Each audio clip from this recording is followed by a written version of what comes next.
Hello my friends and welcome, my name is Dennis and this is the latest update from Ukraine. So at first let's review the situation on the front lines and let's predict the next Russian step in this war. Here we have the 3D map. I really like it a lot, even though the update of this military map goes very late compared to the other sources. For example, from the Micah 73 I always share those on my videos. So here is the main advancement of the Russian army, their main attack deep into the Ukrainian defense. It all started from this settlement of Davydov town, and later on Russia moved very far. And somehow they're able to break the Ukrainian defense, and now they're very close to the very important settlement of Pokrovsk. The Pokrovsk is located over here, a little bit less than 20 kilometers away from the active fighting zone. And there is actually the road which is coming from Pokrovsk and connects it to the other settlements. So at first I thought that the idea for Russia would be just to go to the closest direction to this highway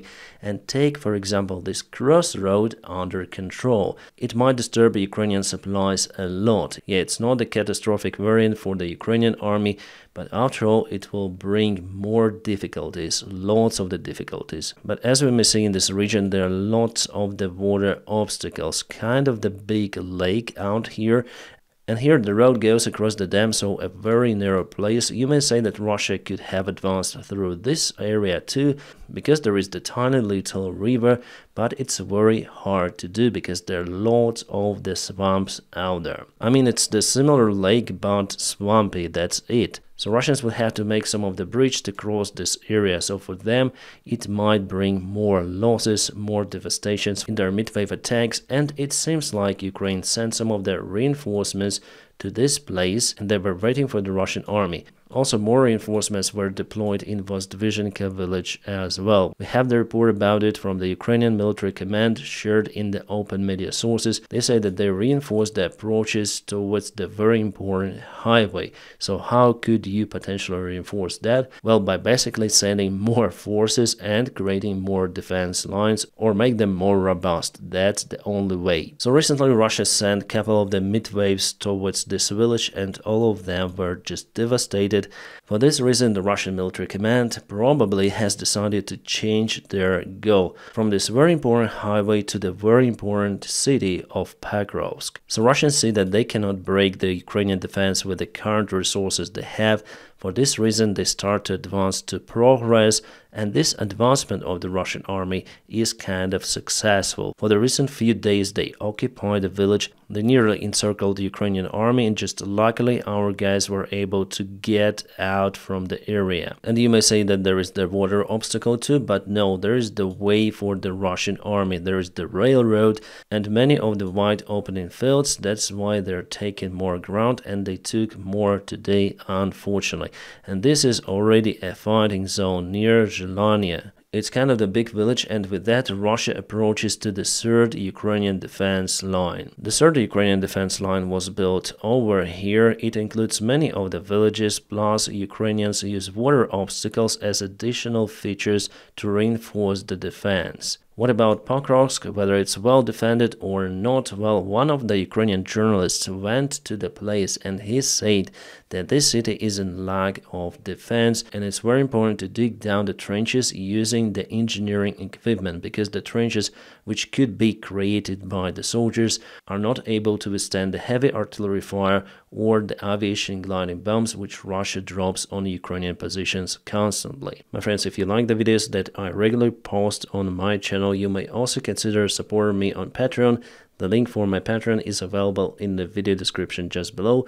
Thank you so much for your motivation. Then YouTube cancels monetization. It really helps me to stay tight and produce videos. As you probably know, I also watch some of the pro-Ukrainian YouTubers. One of those is Jake Bro, and I want to put his point of why he thinks Ukraine loses the ground out there. And I want to make a point real quick that I think some of my fellow YouTubers haven't made. They're asking, why can't they stop this advance? Why haven't they dug the trenches? Why haven't they gotten them the supplies? Why don't they have the manning? And there's a military science that goes into this. How many Ukrainian defenders do you want to put in a trench to stop an ordinary Russian advance? If you put more soldiers in a trench, that means your casualty rates will go up every time Russia drops a Fab 500 bomb on a trench. So the Ukrainian military knows and understands how many guys to put in what location to minimize their own casualties, but still give them an excellent chance at repelling the Russians. But if the Russians commit enough armor and men and glide bombs to take a wheat field, they're going to take that wheat field. So this is what the Russians have been doing for the last couple months, pushing their military to the max, to gobble up enough land or as much land as they can prior to peace talks. So I agree with the statement of the J-Bro that indeed Russia is basically allowed to use the big aviation gliding bombs. They dropped those from Sukhoi 34, and actually for Ukraine it's quite easy to get rid of those. If Ukraine had obtained the permission from the United States to kaboom the Russian military airfields, but just imagine kabooming was part of the Russian aviation in a single day. Yeah, obviously it might lead to escalation, but Russia is able to hit the Ukrainian airfields with ballistic missiles, but somehow Ukraine is out of the tool, so in this equality, I think, finally Ukraine should obtain that permission. So because of the constant mid waves, because of the artillery support, because of the aviation gliding bombs, Russia is able to take the ground. With heavy losses, but they do it. It's the task of their main manager, the so-called president of the Russian Federation, Putin. And definitely Putin does it because he thinks that Trump might win the presidential elections in the United States, so there could be some sort of the negotiation around Ukraine. Well, Putin wants all of the Donetsk Oblast, but he understands that no one will give him that big territory, even Trump. That's why he's eagerly taking more ground. He doesn't care about his losses because he wants to achieve at least the current status quo. Take control over the lands he is able to occupy, or will be in the nearby future. But there are also other factors where Ukraine is forced to retreat. The main factor is that Ukraine wasn't really that prepared for the summer campaign as the Russian army. First of all, because Ukraine is in lack of the ammunition, and the last summer campaign was not so good for Ukrainian army, I mean the failed Ukrainian counteroffensive. Ukraine used many of the military units out there and the counteroffensive, and after all, the morale of the Ukrainian army, which was boosted at the end of 2022, well, it lowered after that failed counteroffensive. Why am I speaking about failed counteroffensive? Because even Zelensky admitted it himself, plus Ukrainian command, that definitely that operation didn't reach its goals. And one more factor or reason why Russia is successful on the battlefield, because basically Ukraine wasn't prepared for the Russian offensive, as we may see. So the heavy defense lines, robust defense lines, weren't prepared. Yes, obviously even those could be demolished by the heavy Russian aviation bombs, but they might withstand the rest of the shells, and Ukraine at this area still might use the air defense systems. So it should be done as Russia did on the south. First defense line, second, third somewhere close to the city. Here the air defense system to minimize the risk from the gliding bombs, and many small defense centers in every of the village, including Pokrovsk. But with the video that I shared with you, the video that was filmed by our Ukrainian soldier who went to Pokrovsk for rotation, well, he was filming how local authorities spend their funds for the gardening of the local parks in a city which is closer than 20 kilometers away from the active battle zone. And none of that was built. Yes, there is, as I say to you, a single defense line like that, and many small defense areas in every of the settlement as usual. So instead of planting flowers and cutting the grass, Ukraine should build trenches right now in Pokrovsk city. If Russia continues the successful operation, as from what I see they have right now, they are in a very close proximity to reach the Pokrovsk town outskirts. I'm speaking about all of those villages. The fight is over here. It's over here at the only defense line Ukraine has in this area. I mean the line which is interconnected, let's say. Why am I sure about this situation? Well, basically because experts analyze satellite images and they publish this information that definitely the situation is tricky for Ukrainian army. And my duty actually to speak about it, to force maybe some forces to influence the Ukrainian military command. So bloggers, military bloggers should openly speak about this case, because it's not the first time happening. In Avdiivka, everyone was sure, as the General Commander Syrsky said, that the Ukraine withdrew the forces from Avdiivka for more profitable defense areas in defense lines. But where are those? So Russia were able just to penetrate those in a few months. And in general, it's the biggest and the fastest Russian operation since 2022, if we speak about the speed of the Russian army advancement and the square kilometers they were able to occupy. Yeah, you may say about Bakhmut too, but their Russian advancement was really slow. They indeed occupied the city, but this area is smaller compared to what Russia was able to occupy recently, I mean this year. If we check this 3D map, however, there are also some of the war obstacles for the Russian army, again rivers, which they have to cross to reach the town of Pokrovsk. But if they successfully go behind this line, behind the defense line, it would be mostly the free way for them to operate directly towards Pokrovsk. So now Ukraine should dig the ground very fast using all of the methods and tools to secure this area. From all of the frontline spots and directions, well, this one is the most tricky and it could be decisive for the summer campaign and also for the military situation for both of the sides this year. The ideal tactics for the Russian army would be to create some sort of the big encirclement in any sort of the settlement. The settlement should be big as well, maybe Pokrovsk, or as there is the risk of encirclement of Ukrainian army in Torets direction over here. Why is it important for Russia? Well, they need to create some sort of the propaganda media bomb to show to the world that the Ukraine is unable to defend its territory and now it's the time for negotiations. Ukraine should absolutely be pushed for negotiations by its allies, United States and also European Union countries. Russia wants our allies not to believe in Ukraine any longer because before Ukraine only obtained the military support because our friends on the West believed that Ukraine is able to conquer the Russian army or fight against it successfully, even sometimes liberating the ground. Now obviously it is not happening for many of the reasons. Well, the main reason is basically Ukraine is in lack of resources. And if I speak about the Torets direction, well, Russia has two of the main attack vectors and definitely they create the risk of Ukrainian army being encircled in this place. Here the part of the New York town could be encircled as well as the part of Zalizne. But again, this task is hard for the Russian army because the terrain is not easy for them. They have to climb the ground in this place. Also, Ukraine sent some of the reinforcements using the higher ground, attacking the Russian army almost at the sea level. And for them to advance from the other side towards Torsk, well, there are lots of the terracons and definitely terrain is not the best for the Russian army. That's why, yes, they took some ground, but weren't able to encircle the Ukrainian army fast. But still, as I said to you, the risk exists out there. And here we have the latest deep state military map update. Definitely Russia moved in this place. So today they advanced towards Zalizne and they are shortened this range of the bottleneck for Ukrainian armed forces. Now this distance is just 4 kilometers and I would say it's time for Ukrainian forces to get out from this very secure place actually. This is the border with the self-proclaimed DPR Republic and Ukraine for many years built significant defense here. But now Russians bypassed this very significant defense and there is the threat indeed. Sorry guys, I have to speak about those not so good news.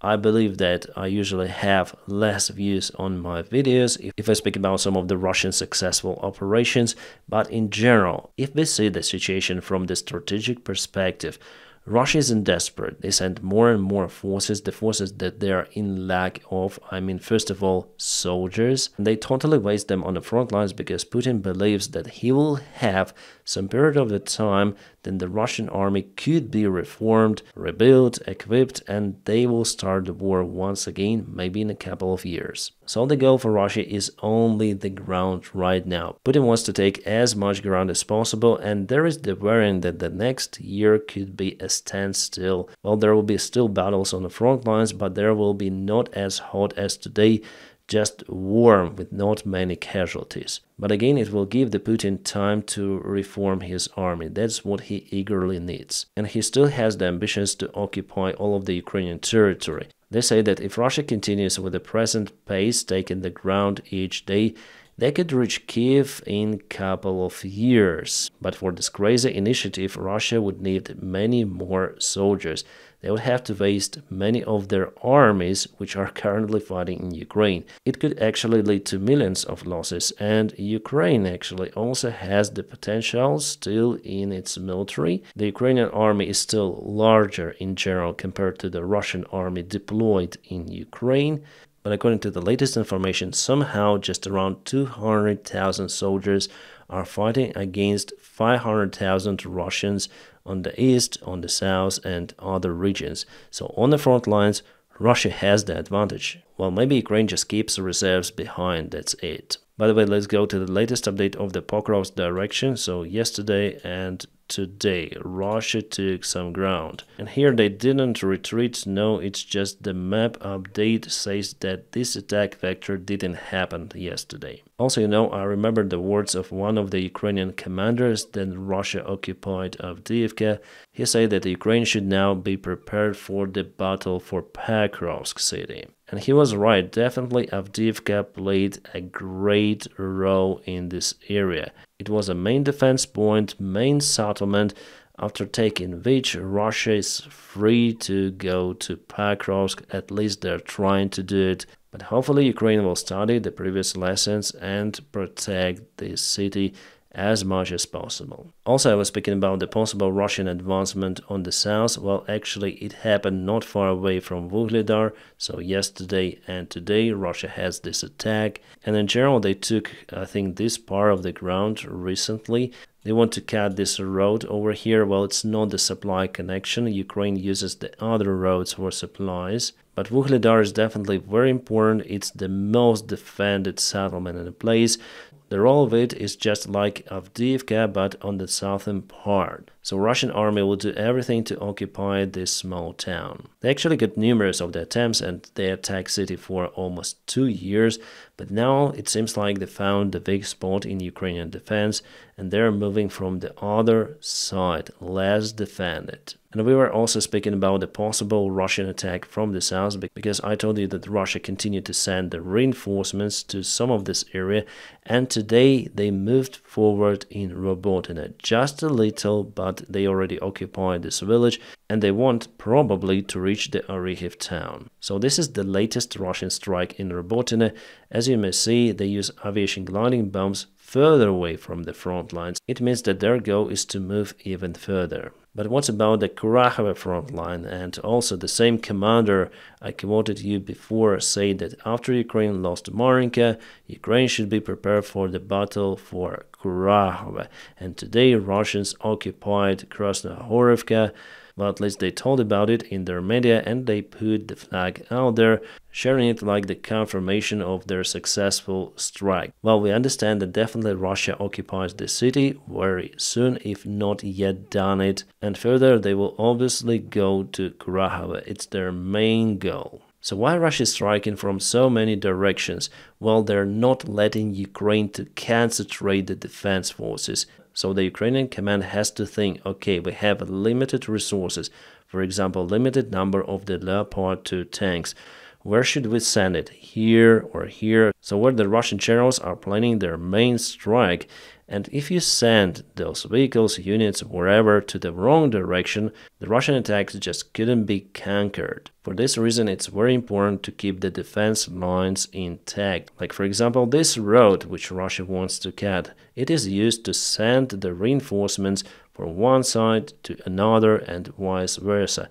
And the better is the logistics channel, for example, this is quite a good highway, the faster you may send reinforcements, supplies and so on. And for this reason, Russia actually wants to cut this road. And because of it, Ukraine would have to use much slower ways of logistics. Again, guys, my prediction that Ukraine would be able to stop all the Russian attacks in July, well, this prediction was just wrong, because Russia even intensified its attacks. Well, the weaponry is coming to Ukraine, and I was almost sure that in July Ukraine obtains everything needed for defense, but it seems like it's not enough. It requires more time for logistics. Most of the weaponry is being transported across the ocean to Europe at first, and after it to Ukrainian army. Well, the good thing that the supplies continue. For example, Ukraine will obtain many more ammunition for the air defense systems from the United States, as well as the ammunition for the HIMARS systems, artillery shells, mortar rounds, and many more. Well, this package from the United States was announced today. It is the part of this big military initiative which was approved by Congress, by President and Senate. Well, the good thing for Ukraine that it continued to hit the Russian infrastructure behind the front lines on the Russian territory, power lines, power plants, oil refineries, oil storages, Russian military bases, and all of that is happening on a daily basis in Crimea, on occupied territories of Luhansk, Donetsk, and mostly at the border belt, I call it, Kursk, Voronezh, Rostov, Krasnodar Oblast. And this image was just taken the last night, and Ukraine was successful in targeting the Russian power substation. It kaboomed as usual, and Russians report about many other drone strikes. Usually Russians say that they shut down everything, all of the Ukrainian drones, but we may see that it's not true. However, sometimes their air defense could be successful. Occasionally. Around 2 or 3 days ago, there was the strike on the Russian Olgino airfield. The Olgino airfield is located really far away from Ukraine. I told you about 1,000 nautical miles. And there were reports, including those which were coming from the Ukrainian officials and military intelligence, that Ukraine definitely hit and damaged or completely kaboomed the Russian strategic bomber Tu-22M3. There were even some of the satellite images presented, kind of the low-quality satellite images. Well, today finally we have more or less good quality photos of the place, yes, from the satellite. So the day before the strike and the day after the strike, you may see that nothing changed out there. It's just different time of the day, and Russians put one more airplane out there. And this particular airplane was claimed to be kaputted, but we may see that it isn't like that. So it wasn't really the successful strike of a Ukrainian drone. For this reason, in my videos, I always say that, okay, we should wait for some sort of the confirmation. Satellite images, good quality, it's better to wait for those. Or maybe some of the Russian soldier would leak something into the media. Now it happens really rarely. They do not post that stuff any longer because they're afraid to go to jail. And here, after 3 days, finally we have the confirmation about the case. So guys, yes, unfortunately, at first, those were incorrect news. Not the fake news, because the strike was definitely conducted, but the result of the strike was misled by many of the sources, including even some of the official sources. But here on my channel we speak truth and not the propaganda. That's why we see and tell the things as they are. Also, Germany sends to Ukraine the new bunch of weaponry, including 8 of the Leopard 1 A5 tanks. Well, A5 modification is still better compared to the standard Leopard 1, but guys, come on, the Leopard 1 is just not that capable in a modern day war. That's why I always say that Leopard 2 is better, Challenger 2 is better, Abrams tank is better, but this, well, still better than nothing, but it's better not to send it against the Russian tanks, because even T-72 may easily nail this thing down, unfortunately. Well, the good thing this year that Ukraine still obtains Leopard 2 tanks from Spain, from Netherlands and Denmark. And also Germany sends many more other tools to help Ukrainian warriors. So if we speak about the outside of the North America, outside from the United States, Deutschland, so Germany sends the most tools for Ukraine to protect itself. Deutschland, vielen Dank für Ihre militärische Hilfe für die Ukraine. By the way, about Germany, there was some sort of the explosion today happened in BASF factory. Guys, I haven't got the time to check this particular information, but the article says that it's the biggest chemical plant out there in Germany. There was even the official information coming from intelligence that Russia is planning some sort of the sabotage acts inside the European Union. I'm not saying now that it was done by Russians, but I think that this version will be one of the first for investigation team. Alright, couple of words about the possible future policy of Donald Trump if he gets elected. Well, I'm speaking almost in every video about Donald Trump. Well, he deserves that, and there are lots of the news coming from his team and from himself, so we have something to speak about. The Politica came out with an article about the possible transformation of the United States foreign affairs if Donald Trump gets elected. So there is the concern that Trump's idea of peace settlement could simply mean Russia keeping the areas of Ukraine it currently holds. Again, if we return back in the beginning of the video, then we were speaking about the front lines. definitely you may see that Putin's policy matches this idea. The idea is to occupy the territories before Trump gets elected, and after it Trump will say, okay Russia, just keep it, and will not support Ukraine with weaponry. And also here in the article they say that Trump might push other allies in Europe also to cancel the military support of Ukraine. So Europe either accept a forced settlement favoring Russia or continue to resist Russian aggression. So if they resist supplying more weaponry to Ukraine, Donald Trump might even cancel the security guarantees for particular countries, saying that those countries are escalating the war supplying their weaponry to Ukraine. My honest opinion that everything of that really goes towards this scenario, and it is absolute nightmare that will bring us the big war. Why am I sure about it? Well, unlike all of the advisors of Donald Trump and Donald Trump himself, most of the Ukrainians understand Putin, me too. The goal of Putin is not those territories. Those territories actually were devastated. Well, not Crimea, but those areas, yes, and on the south too. So why would Russia invest their funds into those lands to restore infrastructure, etc.? No, they are not willing to do it. So Putin uses and will use those lands as the bridgehead for the further strikes. Any sort of the agreement with Russia, any sort of the negotiations of wars, nothing. Putin 100% will restart this war. I guarantee you that. He'll try to come out with some story like Ukraine used some sort of the missile against our, tank unit airfield on occupied territory, so we are canceling the peace agreements and we are going to occupy Ukraine to get rid of the Nazi regime in Kiev and perform the massive denazification. In other words, just genocide. And it happened already. It happened already in Ukraine over here. So those are the borders of the Russian-controlled territories, let's say before. They deployed their proxies, they deployed their forces out there to control this area from 2014 till 2024. I just want to remind you what happened on February 18th, 2022.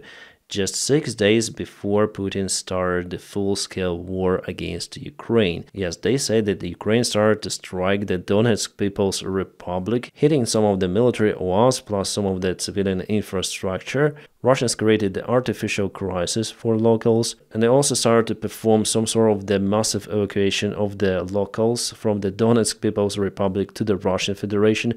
But actually, they were just filming those kind of the videos. They tried to exaggerate and upscale the situation. There were no strikes performed that time by Ukraine on the occupied regions, but Russia created the situation themselves as an excuse to start a full-scale war. So we need to protect the people of Donbass. That's why we're gonna attack and occupy Kiev. And it will happen exactly according to the same scenario. There is no other way out. Putin sees Ukraine as the part of Russia or as a very friendly state towards Russia. He doesn't like the independence of Ukraine, so he will do absolutely everything, my friends, and I'm saying about it, everything to achieve his goals, and his goal is to occupy Ukraine. Not just Donbass, not just Crimea, no. He doesn't really need those territories. He needs Ukraine, and even more than Ukraine. If you listen to every Putin's interview, the biggest sorrow for him is the collapse of the Soviet Empire. So the objective of the current Russian regime is to restore the Soviet Union. And if Ukraine collapses, the other ex-Soviet countries, which are less powerful than Ukraine, let's speak about it honestly, they have less population, less military, so absolutely their destiny is foreseen. But according to the signals we heard and see from the Trump's team, he doesn't really understand that. He thinks that it is some sort of the local conflict about the Russian-speaking regions of Ukraine, south and east, and Putin really wants, to take care about those people. That's why he wants those areas to stay in the Russian sphere of the influence.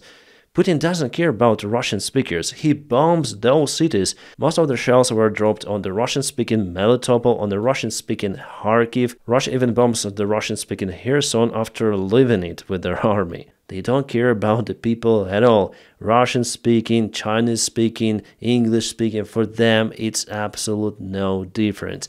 Russia wants to be a new superpower, like it was the Soviet Union, that's it, and they don't care about their losses on the way to achieve their goals.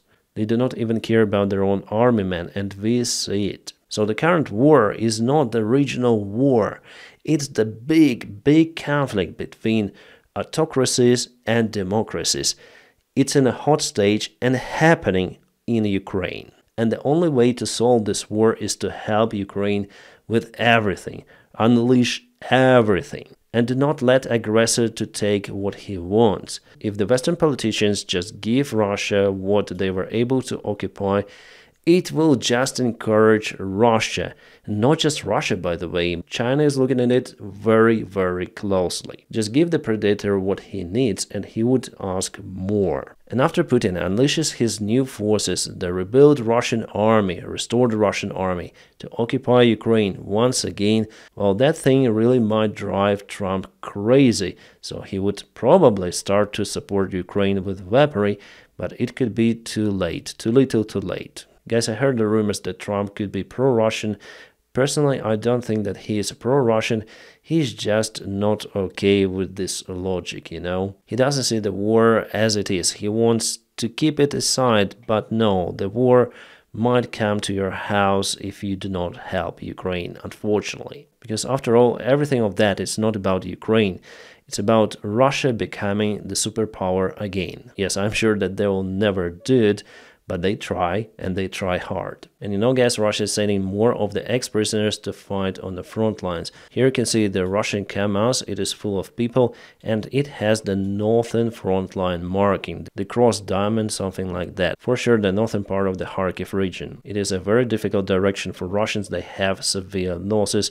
And here the camera turns and we may see whom they sent out there. Those are 100% the Russian prisoners. They have those kind of the tattoos. And this guy looks like a ghoul. He's a very ancient man, I would say, even. Not elderly, no, ancient. And he goes there and probably it's his last video. The Slovak Prime Minister Fico continued to threaten Ukraine that his country might block the diesel supplies to Ukraine because of the sanctions on the Russian Lukoil applied by Ukraine. Well, the European Union Commission is totally okay with those sanctions, but just two of the countries are opposing it, Hungary plus Slovakia. I just wonder of how much diesel Ukraine gets from Slovakia. Obviously, it's the transit country, because the border between Slovakia and the Ukraine is not that long. So if Poland and Romania are capable to do it, there should be no any problems. Ukraine now relies on diesel fuel because now there are lots of the diesel generators working in Ukraine. Russia struck many of the Ukrainian power plants, so generators are critical for civilians as well as for military. I think that after those threats, Ukraine will not lift the sanctions on Druzhba pipeline.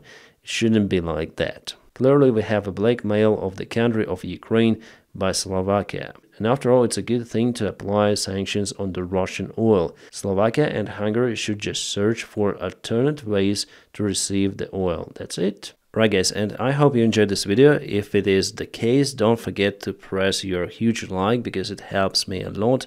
And as usual, I wish you all a peaceful sky wherever you are and have a great time.